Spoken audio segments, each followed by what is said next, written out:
friends for another friend who died. You know, and it's hard, I don't remember if I've still got it, but I do have a picture of all of us growing up, and I can split it in two, who made it and who didn't. And that's sad. We're not bad. We didn't deserve it. But nonetheless, we died.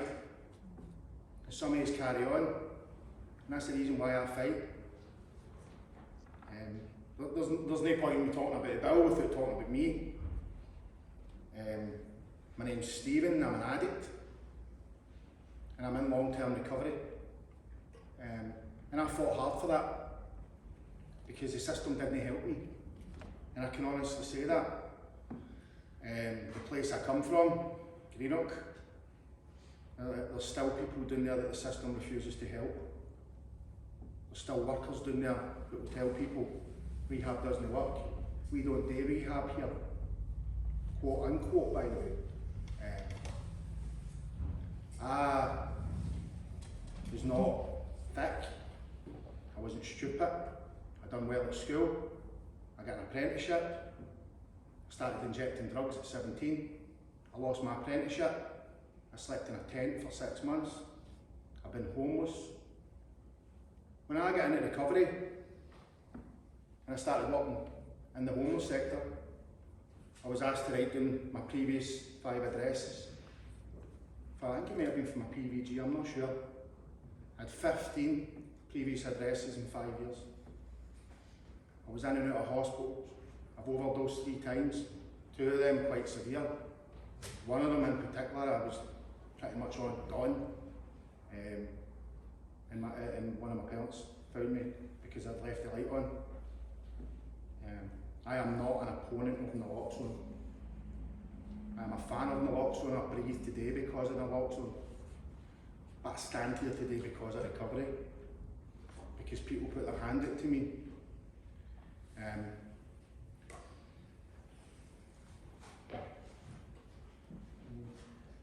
I remember going to my doctor at 17, 18, and thinking, you know, I'm sitting reading brochures of rehabs, Googling, at the time I couldn't have Googled it at the time, Stevie, I'm not that young. Whatever I done to access this information, I got brochures for rehabs, these shiny things. One of them might actually still be in existence, I'm not even sure. And I remember going to my doctor, I remember I'm about 18, 19. And at 18, 19, I'm struggling with DVTs. I'm sacked, didn't complete my apprenticeship. Quite rightly, to be honest with you, I was a using drug addict who needed money for drugs. I wasn't the best employee to have. Needless to say, anybody who's been in that knows what I mean. You know, access to petty cash tins soon becomes a bit impossible. You know, you're certainly not driving a Lux motor, Stevie. You know, getting found sleeping in the back of vans on dust sheets. And that was my life, but the reason I'm saying that is like, I remember, as I say, with these brochures, going to my doctor and saying, what's these things, doctor, what's rehab? Nah mate, we don't pay for that. See you later. Do you want methadone? It's methadone. I'll take it. Seen it in train spotting, innit? At that point. And throughout my life, there's always been these people that kind of came across and that helped me. And I think my first taste of recovery was going into Jericho in 2000. And I stayed there and I left. But to this day, I was in there with people that I still engage with today. It still gave me a wee bit of what they've got, a wee bit of what I've got now, and a wee bit of what I try and give away to other people. And that's just to instill hope. You know, and I remember physically, and I put a tweet up last night. For anybody that's got Twitter, do not follow me, right? It's usually fucking Anne-Marie retweet my stuff anyway.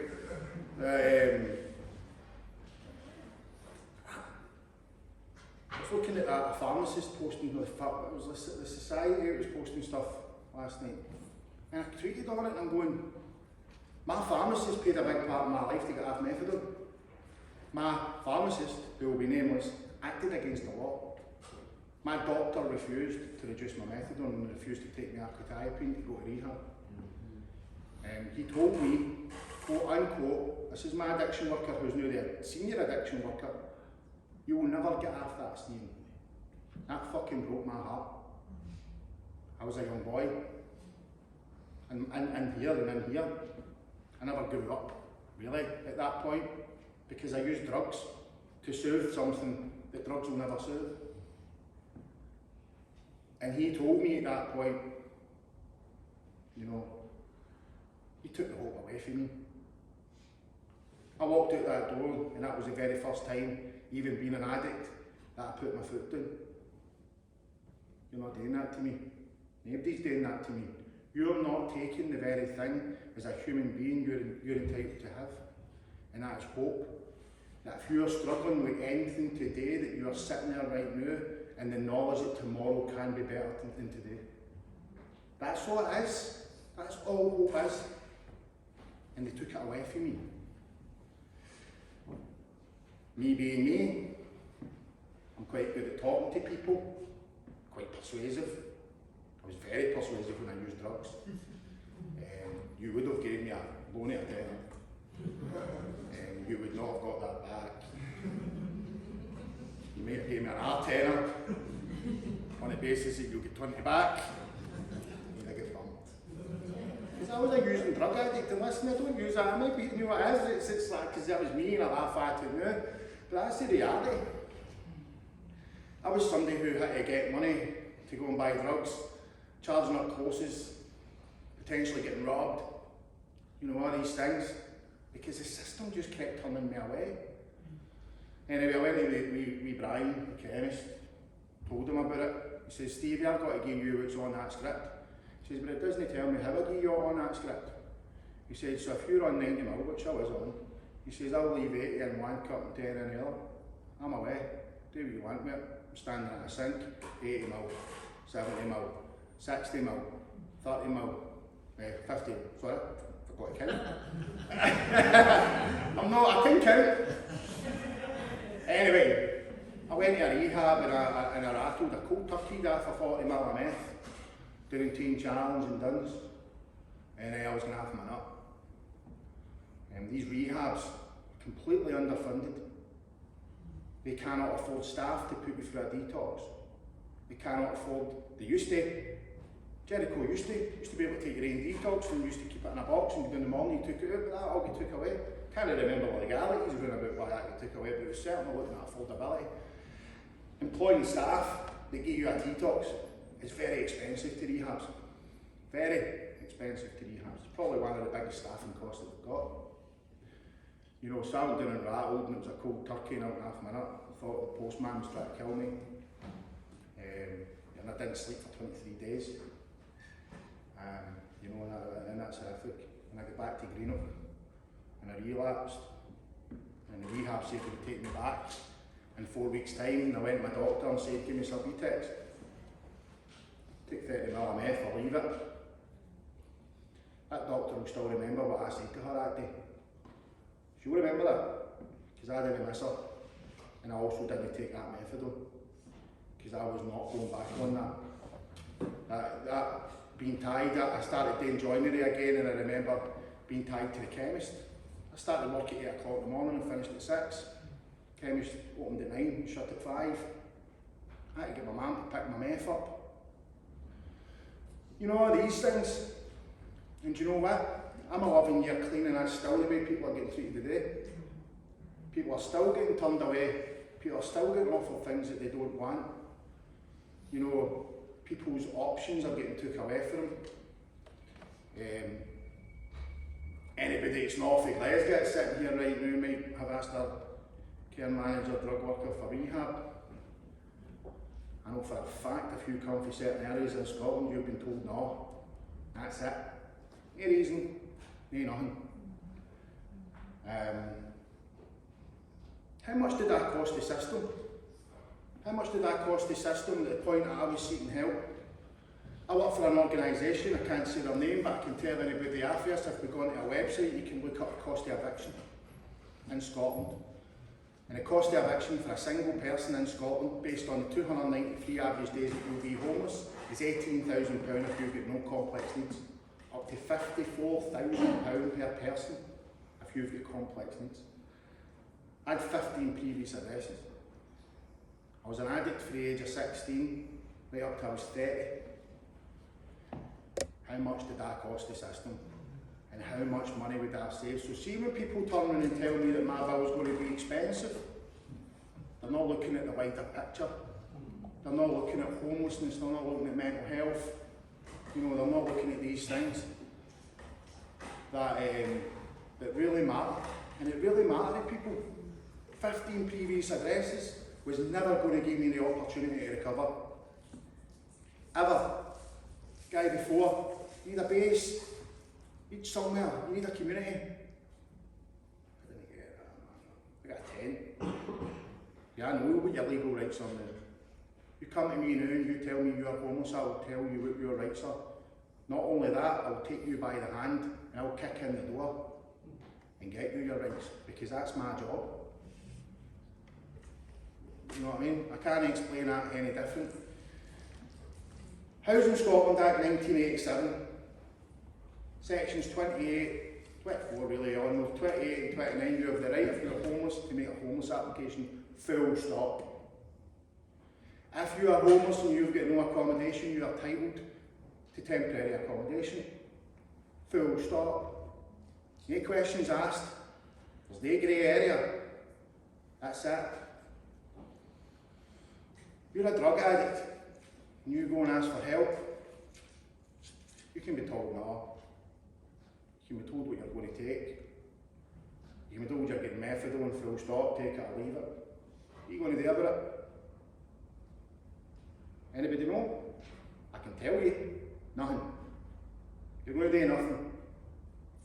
I'm going to go into a myth-buster bit at the end of this, but you know, we can look at the Equality Act, we can look at the Human Rights Act. People have spoken about that publicly, against my bill, against your bill, that you can use these other things. Yes, you can. If you're a nearly disabled person, you will get protection from them two acts, bills. But why are we doing that? So let's talk about my bill, let's talk about your bill. Hashtag your bill. I do this free of charge. I'm on annual leave today. Every single bit of that work that we done was done by me, free of charge, and I don't mean me, I'm just talking about in general. I have no agenda. I don't work for anybody when I do this. I don't want your money. I might phone you up for a bed in rehab. I might phone you up as a care manager to take somebody on. I'll scratch my back, you scratch mine stuff. Right. How did the bill come about? It was exactly what I've just said. I remember sitting in a rough sleeping action group. Technically, it was a bunch of people talking about how they get beggars at the city centre and move them somewhere else. Fucking great plan, that, innit? Eh? What's that, mate? You need money? Fuck off outside the city centre. Sorry, God. You're alright, mate. Thanks. No. I forgive it. And I apologise as well. But it means so much to me. It means so much to me. I remember asking, here's a quote, right?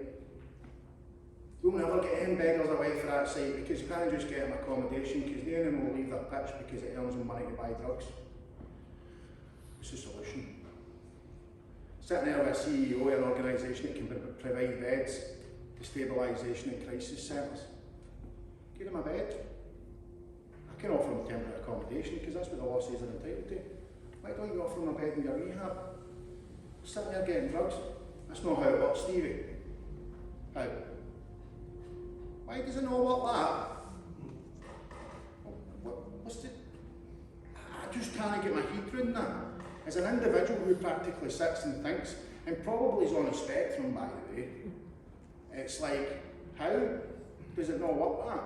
How does it not work when you go and speak to somebody and that person's sitting there greeting? And you go like that, you want a bed, mate? You want a bed that's going to help you and give you a detox? Stop you for that one. Stop you for being sore. Stop you for hurting. Sorry. You know what I mean? It's like, well, why? Because the law doesn't allow it to happen. Now, do you think if it wasn't for the 1987 Act, that if you took a homeless person to the council, they would go, I need bother, we'll take a homeless application for private pay? I'm going to tell you the answer to that now. A certain organisation had to take a local authority to court for failing to do that over 3,000 times in 1 year, even though there's a law that says they should. So don't sit and tell me we don't need a law to back us up. Don't tell me the minister had to enforce their own powers to ensure the MAT standards are getting enforced. MAT standards, I am a supporter of, by the way. You know, don't tell me that the government's sitting looking at other legislation and potentially enshrining in law the rights to access something by something does not mean we need protection by law. Do not tell me that people of colour, people with disabilities, women don't need protection by law because we had to write them. Anybody that tells me we don't need protection in law, I'm up for a debate on that. I love debating. So we looked at it, we worked with QCs, we worked with what's in Scotland called junior council and senior council, and we were looking at QCs and advocates. I took an old bill wrote by the principal solicitor at Dublin Law, and I looked at why it failed, and I fixed it, changed all the terminology, changed it all, I took it all on, ran it by Anne-Marie, ran it by a few people, Barry, people in my work, other lawyers, and we tweaked that so much to go, do you know what the fuck do I do with this? Anne-Marie held it up, right, honestly. I get through it on note and go, you know, what is it? I'm going to read it to you because it's really important. I've decided there, I took some advice from Monica, and I'm going to whittle it down to what the principles, the key aims are, and turn it into something that isn't a bill. You show it to the minister, just say it's not a fucking bill, just a bit of paper. I'm asking you if you support it. General principles of our bill. Any individual seeking addiction and or substance misuse treatment is able to quickly access the preferred treatment option unless a medical professional deems it would be harmful to the individual. And i.e. that's like things like having a heroin habit and going and asking the doctor for benzos. You take that letter to me, I'm going to tell you I'm not finding your corner. Because there's a good reason why you don't get benzos for heroin addiction, because that's not what it treats. And if a doctor tells me that and gives me it in writing, I'll probably dissect that, and on some occasions it might be the case, most occasions it would be. No individual shall be denied access to the preferred addiction and or substance misuse treatment option unless a medical professional deems it would be harmful to the individual. Should an individual request an addiction or substance misuse treatment option and be refused access to that treatment, the medical professional will be required to provide a written explanation detailing the grounds of refusal within 24 hours, including why it would be harmful or ineffective. If you go and make a homeless application right now, and the council disagrees with you on some level, you're entitled to a letter under Section 30. That letter details why you have been refused help. You take that letter to me, and my job is to read through that and tell you if they are right or wrong. If they are wrong, I'm going to raise something which is technically a duty letter that then leads to something called judicial review. Now, as someday, I can explain it in most things, but I was writing my speech when I was sitting out there, so I just screenshotted it. Judicial review, I'll just explain it. I think we go for judicial review, and that's where if the law says a certain thing, or we believe the law says a certain thing, and we've tried our best to go through different means. And often that would be where things like the Orange Book or whatever it's called, you know, these kind of processes that would come in, and it's like if you've got a complaints procedure, we would complain. And for me, that's going through what's a duty letter, and that's me detailing in a letter how I believe that council's failed its duty. If they continue to do that and still do it, we go for the lawyers, we've got a legal team, we go to the legal team, and the legal team raise what's called judicial review. Right? Now I've seen things like, let's wait and raise what do you call it? Class action. Right? Let's wait. And in fact, one of the things that came back in the consultation was that would cost a lot of money. Okay. I'm just about to get, I'm hoping, this information, but it's my belief that the thousands of judicial reviews that are raised each year in the homeless sector, about less than 5% of them actually get into court.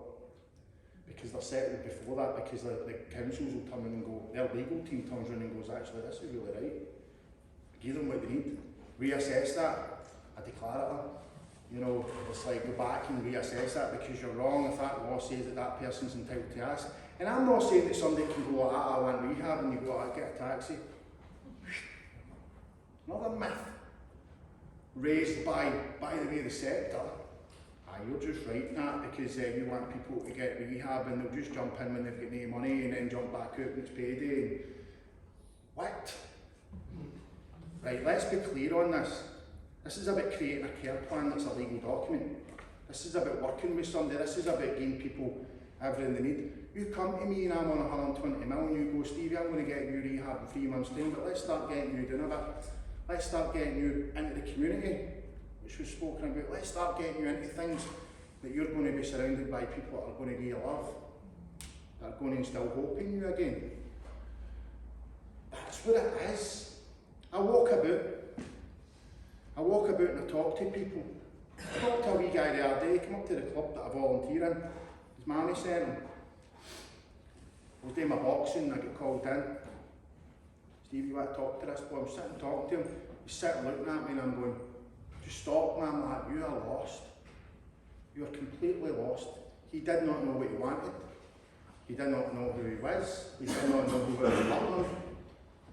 I'm going, man, I need to give this guy a bit of hope. Sake, mate. I used to walk about with 2 blown up legs, needle marks my neck.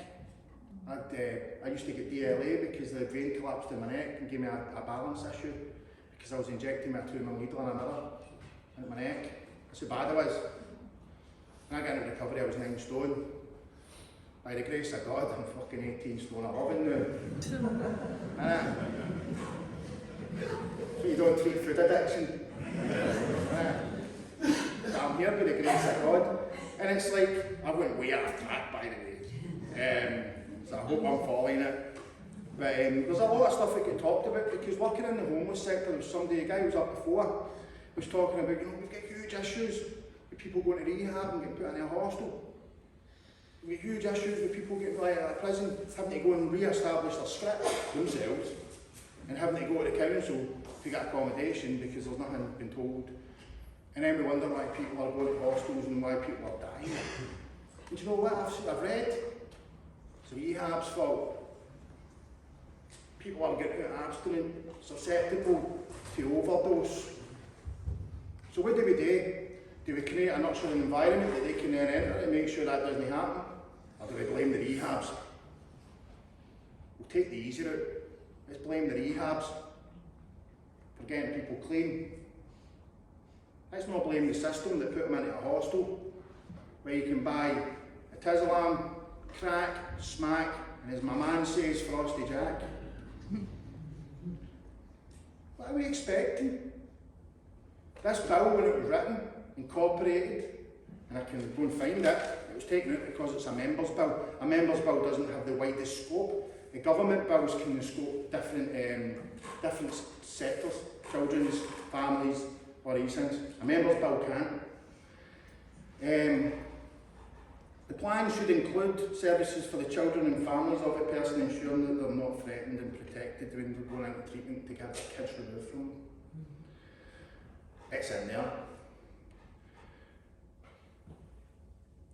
There is the right to psychosocial support, the right to training, the right to community, the right to looking at qualifications. This was the scope that I was going for. Because you know what? How are we expecting if we're going to keep putting people and it's situations that they're going to relapse. We're just sitting there waiting for them to relapse, man. There's nothing worse than getting a phone call for a rehab, which I get almost weekly, about people leaving or people this and that. Stevie, can you help this person get accommodation? And I've got something I know the best I can get them by law is probably a Queen's Park hotel, a Copeland Road hotel. Oof. I'm 11 years in recovery, and I'm not taking a bed in a Copeland Road hotel. I'm going to get a tent. See, I'm not getting into that environment. And that's what the bill was trying to do. I'm going back to the principles. This is just about creating hope. You know, and as Anne-Marie said, I'm actually getting really tired of getting angry about it. And that. It's like, me, do you want to read the principles again? So I'm going to go and write them. And I'm going to say the avenue to resolve this is going to be judicial review, and I really believe in that. You know, these class actions and all that are great. We're speaking to the vaginal mesh group, still waiting for a resolution, but 5 years later, I can't remember how many years it is, but they will get a resolution by the same as they remember my uncle chasing the asbestos compensation down in Greenham for working in the shipyards. Fucking died before he got it. After his family got it. That's class action. It's great, it changes systems, it changes the system. There's an avenue for that, and there's a reason why we should always have that. But for me, it's like we need to be able to promise people that tomorrow's better than today, and you can only do that by allowing them to have immediate access to justice. And there's no getting around that. And I'm failing to understand how people can be against that. I don't understand that. I was listening, I want to go through some of the myths, but you're listening to people go, well, you know, nobody else has got that right. Okay, then just don't do it then. My answer to that is, well, everybody should. But take it away, just because nobody else gets it. What the fuck, man? Why are we playing? You know, and I'm not a Tory. Never voted Tory in my life. Leaves a very bad taste in my mouth sometimes when I'm watching what they're doing and what they do. But they took this bill, and I need to appreciate that. I need to appreciate that one of them gave us a phone and seen through any, at that point, political attempt to look good, whatever it might be. You know, listen, do you know what, I don't care. Right? I'm not a Tory. My bill's not a Tory bill. I wrote it 3 months before any political party even got a sniff at it. I've done cost-benefit analysis. I took a lot of stuff for Dane Carroll Black. Took a lot of stuff. I reckon the implementation of that bill in its entirety would look at saving the state anywhere less than £4 to the pound. £2.90 was the lowest we got on that one. There's a lot of investment going to be needed in that, but investment seems to be the word of the day. We seem to be getting investment left, right and centre. Anyway, let's go through some of the things that we heard. Man, I'm against this bill. It's against safe consumption rooms. Right, imagine yourself, right, running a gauntlet. You've got yourself a bag. Let's make it that safe consumption room. You're in there greeting. Fucking life's terrible, man. It must be. Sitting in a safe consumption room. Let's be honest. You imagine being a worker in there and being able to say to somebody, do you need help, and do you need help right now? Let's get it. There's nothing to say these bills can't, the current bill and this bill can't be coexistent. Bill's not against that. It's not against naloxone. It's not against methadone. It gives you methadone if you want methadone, don't get it. I could help me, I was on it for 7 years. I pretty much was on everything. Didn't have a safe consumption room, apart from my mate's house maybe. But at that time you didn't get naloxone, you just got a pair of steel toe-cap boots kicking in the legs, telling you to wake up. Narcan, I think it was called back then. It's about abstinence over harm reduction, another one.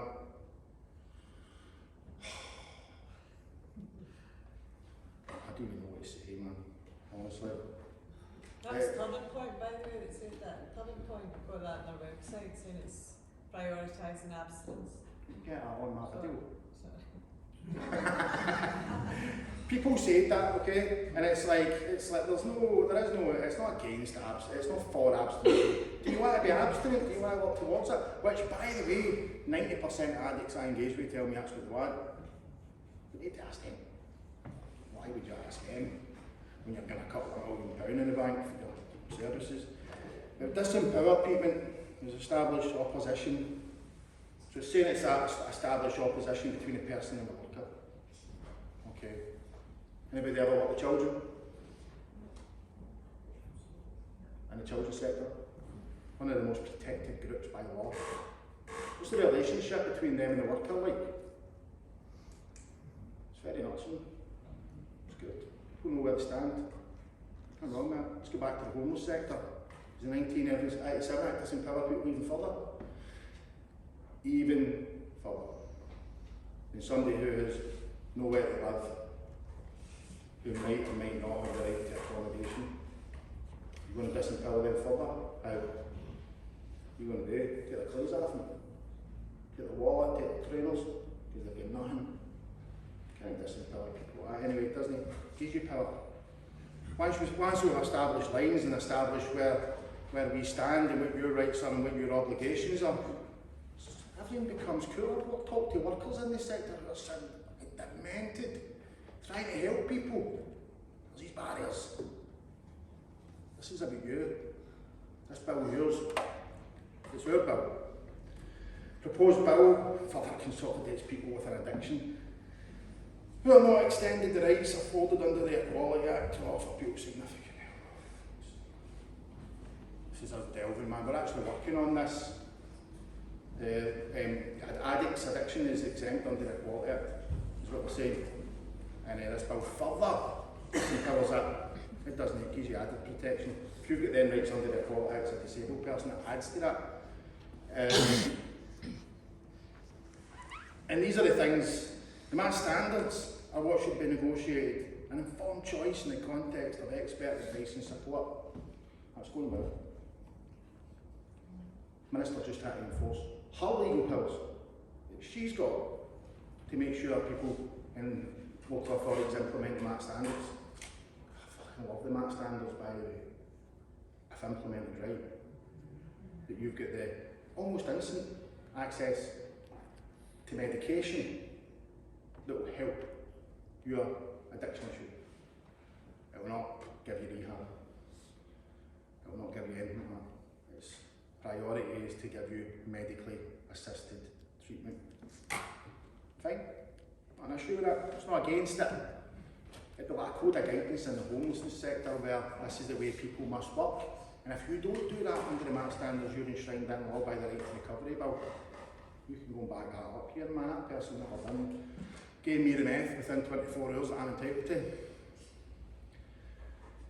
Certainly won't do your rehab. Doesn't put that on the plate. Doesn't put a lot of things on the plate, actually. Anyway, I'm a supporter of it. It doesn't give legal clarity on the remedies, and I've spoken about that. We've got a thing, I don't understand, a few charities from England seem to get their nose involved in this, and seem to be very clear on what the legal ins and outs are. So I sent it to Junior Council, a guy who took, the Colombian government to court for shooting civilians dressed as rebels. A human rights advocate, well renowned in Europe.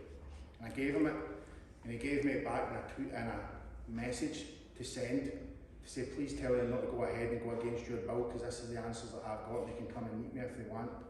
They went ahead and done it anyway. And it's like just these constant battles with people that are supposed to be in here, this sector to help people. What? I'm waiting for them to get a big contract. I don't know what else to say. I'll go back on, but I think I'll finish it on community. I'm on time. How many minutes have I got left? 5. Oh, here, look at that. Sorry if I was laughing, and I'm trying not to swear. But community. I was looking at my role and what I should be doing, and out helping communities establish different things. And I'm walking through my own, going to other ones, I'm dropping my son off at a community club, I'm walking away,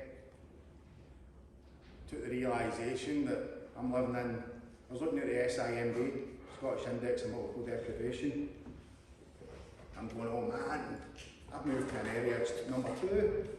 Well, man, what's worse than that? Like Greenock. Slowly moving up the world. But you know what? That community is struggling, man. We're out there and we're asking people, what's up? One of them says, this place is a desert. Services come, services go, they don't give a shit about me. I've got a consultation live, by the way, if anybody ever went, I'll get a copy of it. We've done it in Wishart. And it's like, what chance have you got, even if you do go and get recovery and you do all these things and you go back to that, you will use. That's it, because there's nothing there, nothing. And it's alright getting money from the drug team, but if you're not then getting money for children, and you're not then getting money for everything else, you're not creating a community. You're just creating an environment where people are going to exist. And you know, I don't want to just exist. I want to thrive, man. I want to take everybody with me. Do you know what I mean? I want to tell people that tomorrow might be better than the day. Is that so much to ask for? But I just believe that it's our bill, and the reason we called it our bill is I want you to be able to tell your sons, your daughters, your cousins, your wee mate that's begging down the street, that you know what they're entitled to, and that you know who to go to if that doesn't happen. That's it. You know, call it what you want. Take the principles of my bill and shove it in another bill. As long as you get that and you've got the right to judicial review, take it and shove it somewhere else. Take it off the Tories. I don't fucking care. I really don't. Take it off, no offence, take it off of organisations, take it off of Amory, take Favour UK's name off it, put it somewhere else. I could not give a shit. I want to be able to tell my people what they're entitled to. I want you to be able to tell. So if you've got an opportunity to talk to your MSPs and they come back to you and say, I've not seen the bill, ask Anne-Marie for a copy of what the principles of the bill and what the outcome, how you enforce them. Because that's all we're asking for. Tell them to go and make up their own bill, because I've done this free of charge. Not a fucking penny I get paid for doing this. I do this free because I care. You know what I mean? So, I'm overtime now. No.